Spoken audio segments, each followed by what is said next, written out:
En Apocalipsis capítulo 5, un texto que me conmueve siempre, un texto hermoso, gloria al nombre de Jesús.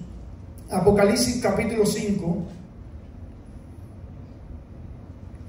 y vamos a leer los primeros versículos, gloria al nombre de Jesús. Dice así: y vi en la mano derecha del que estaba sentado en el trono un libro escrito por dentro y por fuera, sellado con 7 sellos. Y vi a un ángel fuerte que pregonaba a gran voz: ¿quién es digno de abrir el libro y desatar sus sellos? Y ninguno, ni en el cielo, ni en la tierra, ni debajo de la tierra, podía abrir el libro, ni aún mirarlo. Y lloraba yo mucho porque no se había hallado a ninguno digno de abrir el libro, ni de leerlo, ni de mirarlo.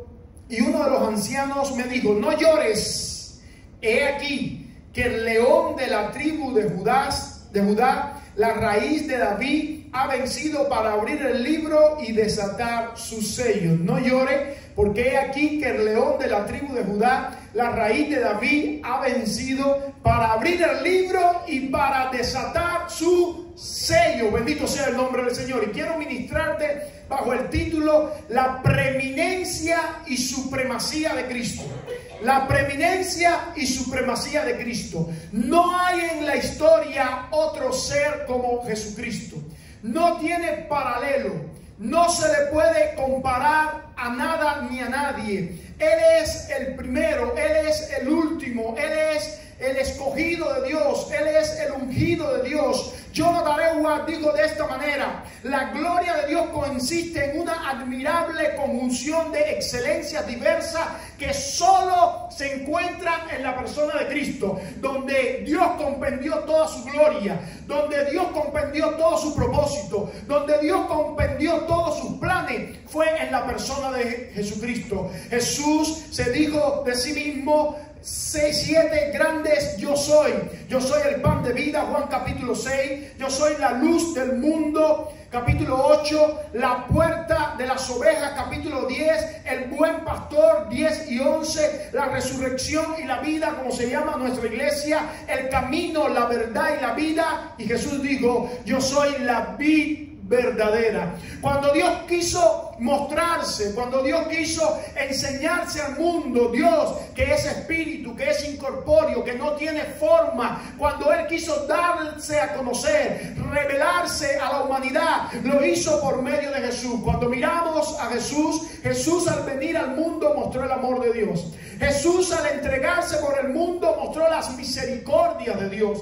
Jesús al sufrir en la cruz mostró el perdón de Dios. Jesús al morir en la cruz mostró la justicia de Dios. Tanto es justo Dios que mató a su propio Hijo, porque el pecado nuestro no podía quedar inmune. Por lo tanto, Jesús murió para mostrar la justicia de Dios. Jesús resucitó para mostrar la gracia de Dios. Jesús venció al diablo, para mostrar el poderío de Dios. Arrasó con el diablo, con el príncipe de las tinieblas, con todos los demonios. Bendito sea el nombre del Señor, mostrando el poder de Dios. Y Jesús ha mostrado su fidelidad por medio de las promesas en su palabra cumplida y por medio de su devolución. Cuando Él vuelva de nuevo a la tierra, en su segunda venida terminará de consumar su fidelidad. Cuando vamos a la carta a los Hebreos, podemos ver que Cristo es superior a los profetas, capítulo 1. Que Cristo es superior a los ángeles, en el mismo capítulo 1. Cristo es superior a Moisés. Él es mejor mediador que Moisés. Moisés medió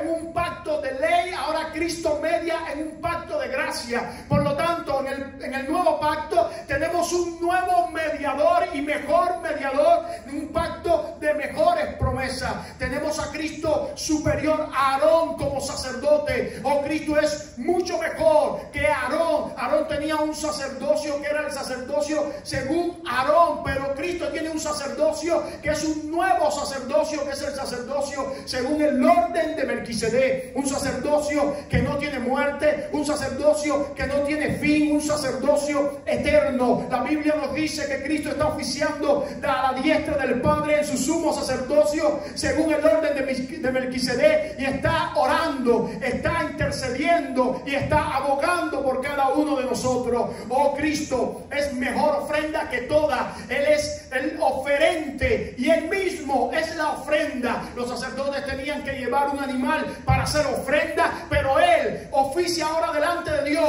como sacerdote, llevando la ofrenda y ofreciéndose a sí mismo por los pecados. Por lo tanto, Cristo no tiene comparación en la historia. Cristo es inigualable. Cristo es preeminente sobre todas las cosas. Colosenses capítulo 1 verso 15 dice: Él es la imagen del Dios invisible, el primogénito de toda la creación. Él es el primogénito de toda la creación. Y los arrianos en el tiempo de antes y los testigos de Jehová en este tiempo han querido tomar esta palabra primogénito para quitar la preeminencia y supremacía de Cristo, diciendo que Cristo es o fue la primera criatura creada, porque dice Cristo es el primogénito de toda creación. Pero cuando usted mira a la luz de la palabra de Dios, cuando mira todo el contexto bíblico, esa palabra primogénito no la podemos traducir como que fue el primero creado. La Biblia dice que Él es la imagen del Dios invisible. Él es la imagen del Dios invisible, alguien que ha existido siempre. Esta palabra primogénito en griego, bendito sea el nombre del Señor, quiere decir lo siguiente. Esa es la palabra prototokos, y quiere decir que es primero en espacio, en tiempo, en número y en rango. Ahora, Cristo no podemos aplicar que es el primero en espacio y en tiempo. ¿Sabe por qué? Porque Cristo es un ser increado. Dice la palabra de Dios: y en el principio era el verbo y el verbo era Dios. Por lo tanto, Cristo no puede ser creado.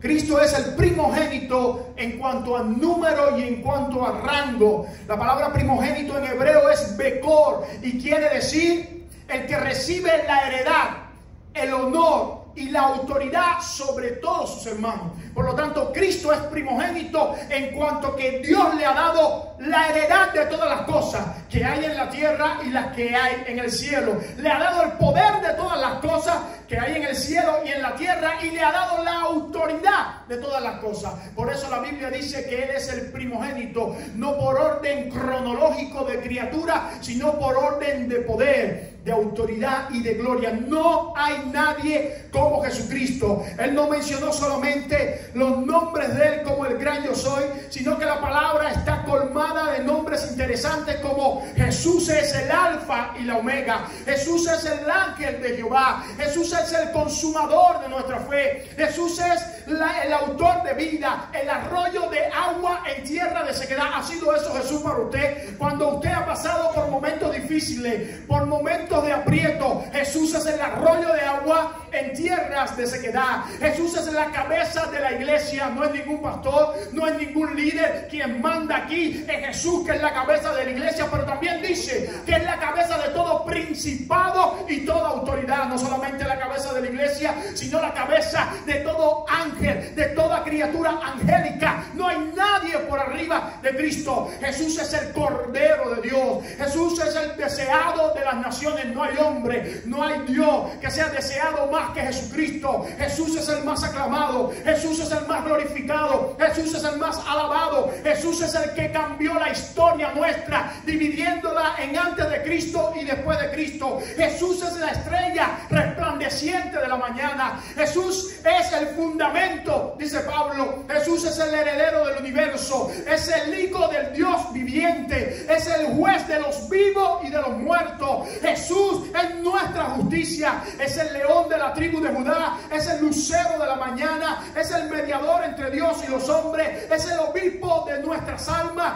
es la principal piedra de ángulo, Cristo es la primicia de nuestra resurrección, es la propiciación por nuestros pecados, es el sol de justicia, es el testigo fiel y verdadero, es el ungido de Dios, es la vara y vástago en el trono de Isaí, el varón aprobado por Dios, el varón experimentado en dolores y quebranto, es el Rey de Reyes, Él es Señor de señores. Y por último, para resumirlo, Él es el Verbo de Dios, la palabra de Dios encarnada. No hay otro como Él. Yo le estoy predicando y estoy lleno de la presencia de Dios, porque si usted quiere llenarse de la presencia de Dios, exalte a Cristo. Una vez que usted exalta a Cristo, la presencia de Dios le toma de una manera especial. Por eso Jesús le dijo a sus discípulos: vayan a orar a Jerusalén, vayan a orar y no se vayan todavía, sino que esperen que venga del cielo la promesa del Padre, el Espíritu Santo. ¿Y por qué tenían que esperar? Porque primero, escuche esto, Cristo tenía que ser glorificado para que después el Espíritu se hubiese descendido. Ahora, eso es un principio en nuestra vida. Nunca vamos a ser llenos de la presencia de Dios si antes no glorificamos a Cristo en nuestras vidas. Bendito sea el nombre del Señor. Ahora, este pasaje hermoso, este pasaje maravilloso muestra a Cristo como la centralidad en toda la manera del pasaje.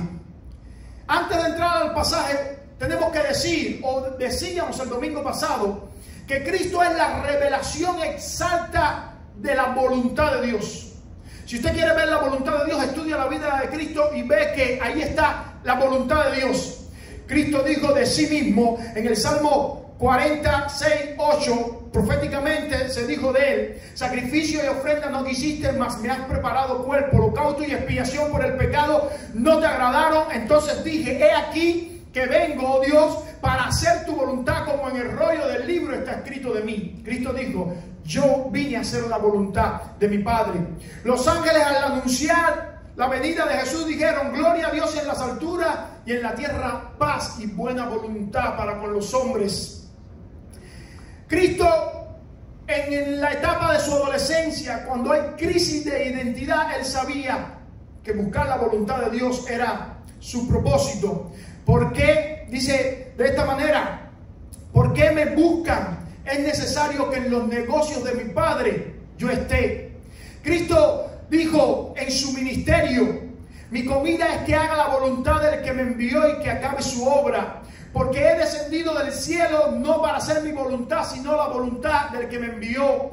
Dijo, enseñando a orar a los discípulos: hágase tu voluntad como en el cielo, así también en la tierra. Dijo en el Getsemaní, en el momento más difícil: Padre, pasa de mí esta copa, pero no se haga mi voluntad sino la tuya. Dijo en el momento de morir: tetelestai, que decíamos la semana pasada, quiere decir se ha pagado todos los pecados y la voluntad tuya ha sido consumada. E Isaías profetizaba de él, bendito sea el nombre del Señor, diciendo de esta manera: con todo eso, Jehová quiso quebrantarlo, sujetándole a padecimiento. Cuando haya puesto su vida en expiación por el pecado, verá linaje, vivirá por largos días, y la voluntad de Jehová será en sus manos prosperada. Por lo tanto, Cristo vino a hacer la voluntad de Dios.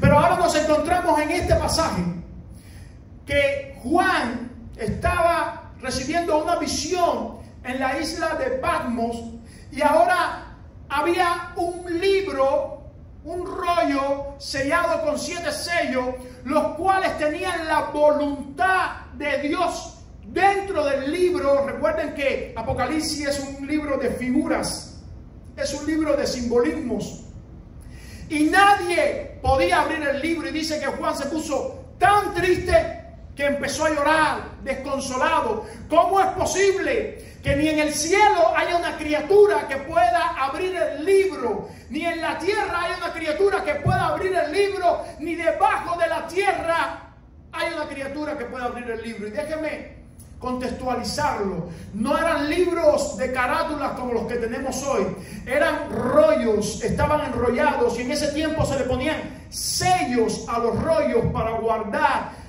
su preservación, lo que tenían los rollos, y solamente las personas dignas para abrir el rollo podían romper ese sello. Ahora Juan estaba clamando diciendo: ¿quién es digno no hay nadie digno. Y empezó a llorar porque no había nadie digno ni de abrir el rollo, pero ni siquiera ni de aún mirarlo. Dice la Escritura, nadie era digno ni de aún mirar ese rollo. Ahora, cuando Juan empieza a llorar, se aparece un anciano y le dice: no llores, porque he aquí que hay uno que es digno de abrir el rollo y de desatar sus sellos. Y ese es el león de la tribu de Judá. Bendito sea el nombre del Señor. La raíz de David, bendito sea el nombre del Señor. Él es digno de abrir el libro y de desatar su sello. Él es digno. Él ha venido para eso. Ahora, ¿qué tenía ese libro? La voluntad de Dios. El destino de los justos. ¿Qué iba a hacer con los que han sido justificados por Cristo? El destino de los impíos. ¿Qué iba a hacer? ¿Qué castigo iban a tener los impíos? El destino de todas las criaturas angélicas. ¿Qué iba a hacer con ellas? Toda la voluntad de Dios estaba plasmada en el libro. Ahora, ¿por qué Dios mismo no abría el libro? Porque si Dios abría el libro, por su justicia tenía que matar a todos aquellos que habían abrogado la ley, que habían pecado. Se necesitaba un mediador, se necesitaba una ofrenda expiatoria, se necesitaba uno que hubiese cumplido a plenitud toda la justicia de Dios, y ese es Jesús, el Hijo de Dios. Por lo tanto, se halló.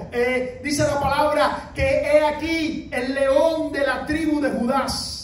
El león de la tribu de Judá. Esto es porque a Judá se le dijo que era un cachorro de león, y Cristo vino por la descendencia de Judá, pero él no es un cachorro, él es el león de la tribu de Judá, la raíz de David, porque Cristo por su linaje humano vino por David. Pero mire cómo el escritor dice la raíz de David, poniendo o ubicando a Cristo años antes que David, cuando Cristo fue años después que David, porque estaba diciendo el lector que la preeminencia, la primacía la tenía Cristo. Es mucho más importante que David. Quien hace grande a David es Cristo, y no que Cristo lo hace grande David. Bendito sea el nombre del Señor. Ahora dice que Juan empezó a buscar el león. ¿Dónde está el león?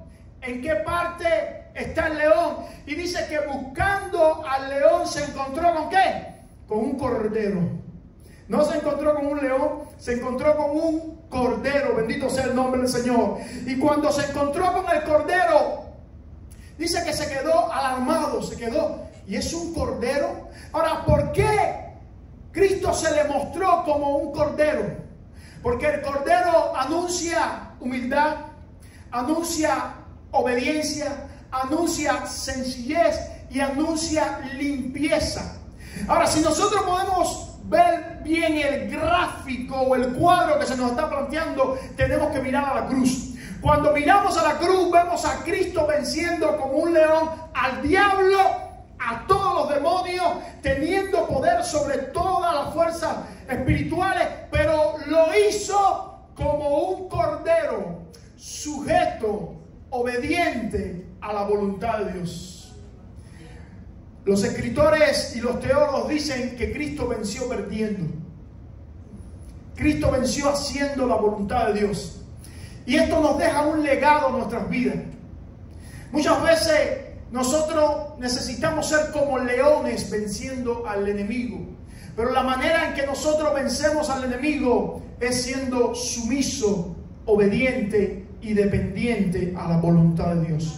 Ese cuadro es el que nosotros tenemos que replicar. Ese cuadro es el que tenemos que imitar. La manera de vencer es sometiéndonos a nuestro Dios. Someteos pues a Dios, resistir al diablo, y de vosotros huirá. Bendito sea el nombre del Señor. Ahora, Juan ve al cordero en el centro del trono. No lo ve a una esquina, no lo ve a otra esquina, no lo ve en un lado, lo ve en el centro del trono. Y alrededor de él estaban los 24 ancianos y los 4 seres vivientes. Que Juan haya visto a Cristo en el centro del trono no es una casualidad. hay un enfoque que Cristo es el centro de toda la creación. En Él fueron creadas todas las cosas y por Él fueron creadas todas las cosas. Él es la imagen del Dios invisible, el primogénito de toda la creación. Él es el que tiene la preeminencia. Toda la creación en el cielo y en la tierra gira alrededor de Jesús. Por lo tanto, Él estaba en el centro del trono. Ahora este cordero, dice Juan que tenía 7 cuernos, 7 ojos. Ahora, ¿por qué 7 cuernos? A todo lo largo del Antiguo Testamento se nos habla que los cuernos tipifican el poderío de Dios, la fuerza de Dios. Ahora, ¿por qué 7 ojos? Los ojos hablan de la visibilidad, de la omnisciencia. Dios está en todos los lugares, Él lo puede ver todo. ¿Y por qué el número 7 en la numerología hebrea? El número 7 quiere decir perfección. Cuando usted une estos 3 símbolos, usted está diciendo, o el escritor está enfatizando, que el Cordero es perfectamente poderoso y es perfectamente omnisciente. En otras palabras, es omnipotente y es omnisciente. Este cuadro está hablando de los atributos de Jesús, el Cordero de Dios. Ahora, cuando Él lo ve, empieza a suceder algo alrededor del Cordero de Dios. Empieza a suceder algo alrededor de Él, y es que empieza a ser alabado por los seres que habían alrededor de Él, que eran los 24 ancianos y los 4 seres vivientes. Los 4 seres vivientes representan todas las criaturas del universo. Los 24 ancianos representan toda la iglesia, y ellos se reúnen para alabar y glorificar a Jesús. Y canta de esta manera: bendito sea el nombre del Señor. Dicen de esta manera: y cantaba un cántico nuevo diciendo, digno eres de tomar el libro y de abrir su sello, porque tú fuiste inmolado y con tu sangre nos has redimido para Dios de todo linaje y lengua y pueblo y nación, y nos has hecho para nuestro Dios reyes y sacerdotes, y reinaremos sobre toda la tierra. El universo, todas las criaturas universales y toda la criatura de la tierra, en representación de los 4 seres vivientes y los 24 ancianos, estaban alabando al Señor, estaban glorificando al Cordero, estaban exaltando al que tiene la primacía, al que tiene el honor, al que tiene el poder, al que tiene toda la gloria. Ahora, no solamente ellos lo hacen, sino que se unen a esa adoración. Miles y millares, dice Juan, no podía contar los miles y millares de ángeles que esta vez no en forma cantada, sino en forma hablada, empiezan a glorificar al Cordero, y esta vez le dicen: tú eres digno de todo el poder, de toda la riqueza, de toda la sabiduría, de toda la fortaleza, de todo el honor, de toda la gloria y de toda la alabanza. Y permíteme describirte estas palabras en griego, lo que quieren decir: poder, dunamis, capacidad infinita que Dios tiene para llevar a cabo todos sus proyectos. El Dios que tú sirves, el Dios que tú adoras, el Dios que tú sigues, tiene una capacidad infinita para realizar todos sus proyectos según su propia voluntad. No hay nada que se le escapa de la mano. Los accidentes, las enfermedades, los problemas no están lejos de la mano de Dios. No están ignorados por la mano de Dios. Están ahí. Él tiene el poder de gobernar todas las cosas.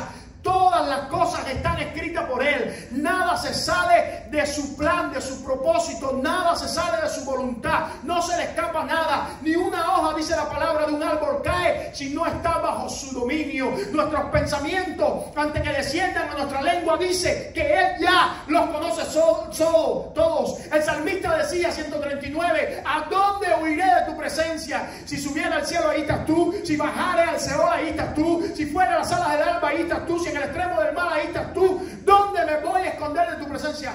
Eso es dunamis, poder. El poder del hombre es ilimitado. El poder de Dios es inescrutable. Bendito sea el nombre del Señor. Riquezas, plautos, abundancia de toda clase de recursos que están a disposición solamente de Jesús, el Cordero, el Hijo de Dios. Delante de Él están todos los recursos que nosotros necesitamos. Ahí están todos los recursos. sabiduría, sofía, perspicacia profunda, la cordura infinita y la inimitable destreza de Dios para planificar y llevar a cabo sus programas de acción en los destinos del mundo y de toda la humanidad. Fortaleza, icus, vigor, robustez, solidez y la resistencia de una persona que le facilitan, la superación de todos sus obstáculos. Eso es fortaleza. Honor, timé, estima, evaluación y la consideración que se tiene respecto a la dignidad y funciones que desempeña una persona. Gloria, doxa, reconocimiento y expresión del esplendor que emana de los atributos de Dios. Y por último decía todos los ángeles, alabanza, que más bien en griego es bendición, que es eulogia, que es por parte del hombre la expresión digna y laudatoria de la plenitud de los atributos divinos en los que se basa la salvación del hombre. En otras palabras, es lo que Dios, es lo que el hombre le dice al Cordero, a Jesús, por lo que Él es. Pero si lo vemos de parte de Dios, mientras que de parte de Dios es la concepción de toda buena dádiva y de todo don perfecto, y que en la plenitud expresada del verbo hebreo shalom da un sentido al término de paz. Esa palabra de parte de nosotros para Dios es exaltación de los atributos de Dios, pero de parte de Dios para nosotros es buen favor de parte de Dios. Cuando usted bendice a Dios, lo único que usted puede hacer es decir con su boca la grandeza de Él. Pero cuando Él le bendice a ustedes, Él no solamente dice, sino que Él hace y te da todos sus beneficios para que tú seas bendecido. Bendito sea el nombre del Señor.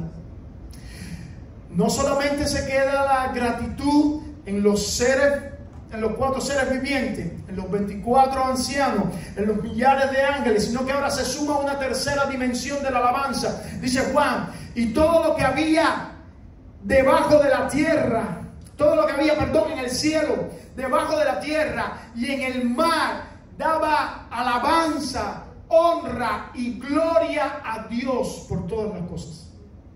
Ya no solamente los ángeles, los seres vivientes, los ancianos, ahora es todo lo que hay en el cielo, todo lo que hay en la tierra, y todo lo que hay debajo de la tierra, y todo lo que hay en el mar. Hasta las plantas, los animales alaban la gloria de Jesús. No hay un ápice en toda la creación que no tenga que rendirse delante de la grandeza de nuestro Señor Jesucristo. Él es lo mejor, el más espléndido. Él es el regalo de Dios, la propiciación de Dios, la ofrenda perfecta, el camino. Él es quien nos ha pegado a Dios. Él es el Dios mismo encarnado. Para terminar esta pequeña meditación, quise hacerle una entrevista a los personajes del Nuevo Testamento y culminar de esta manera. Me fui a las páginas del Nuevo Testamento y le pregunté a los fariseos, para ustedes, ¿quién era Jesús? Y me dijeron, era un pecador porque no practicaba la tradición. Jesús venía a manifestar una relación genuina con Dios, no una tradición aprendida. Él quiere no que sigamos una tradición, Él quiere que tengamos una relación con Dios. Le pregunté a Herodes, ¿para ti quién era Jesús? Dice, Él era un falso rey de los judíos, porque el verdadero rey era yo. En la cruz de Jesús se puso Jesús, rey de los judíos, en los 3 idiomas más impactantes de ese tiempo: hebreo, griego y latín. El latín representaba todas las lenguas romances, como el español, el francés, el italiano. En otras palabras, se estaba poniendo que Jesús era el rey de los judíos en todos los idiomas de la tierra. Había un mensaje allí en ese cartel. Le pregunté a Caifás quién era, dice, un blasfemo. Le pregunté a la samaritana, para ti quién era, un profeta. Me dijo que tenía 5 maridos, y el que tenía ahora no era mi marido. Le pregunté a Bartimeo, ¿quién era para ti? Me dijo, el hijo de David. A Nicodemo, ¿quién era para ti? Era un maestro, era un rabí. Le pregunté a los demonios, ¿quién era? Jesús, el Hijo de Dios. Cuando lo veíamos, temblábamos delante de su presencia, nos sujetábamos y le pedíamos que no nos llevara al infierno, sino que nos dejara entrar en atos de cerdo. Le pregunté ya a los discípulos: Juan, ¿quién era para ti? Él es el alfa y la omega. Él es el Cordero de Dios. A Pedro: ¿quién era para ti? Él es el Hijo del Dios viviente. De esa manera lo puedo describir. Le pregunté a Lucas: y para ti, la piedra angular que desecharon los edificadores, pero sin esa piedra no se puede construir la iglesia. Cuando lo apartamos, cuando lo alejamos, no hay iglesia verdadera que se pueda construir. Es iglesia de hombre, no es iglesia de Dios. Él estaba en el centro del trono, pero Él es la piedra angular. Le pregunté a Pablo: ¿para ti quién es? Él es el fundamento, Él es los dados, Él es el simiente. Y me encontré en un lapsus de las páginas del Nuevo Testamento con Dios mismo, el Padre de Jesús. Le pregunté: ¿para ti quién es Jesús? Me respondió mediante la Biblia con esta palabra: mi Hijo amado, en el cual tengo complacencia. Amado hermano, muchas veces predicamos de tantas cosas y de tanta filosofía y de tantos argumentos y de tantos pensamientos humanos, y nos olvidamos del Evangelio. ¿Sabe quién es el Evangelio?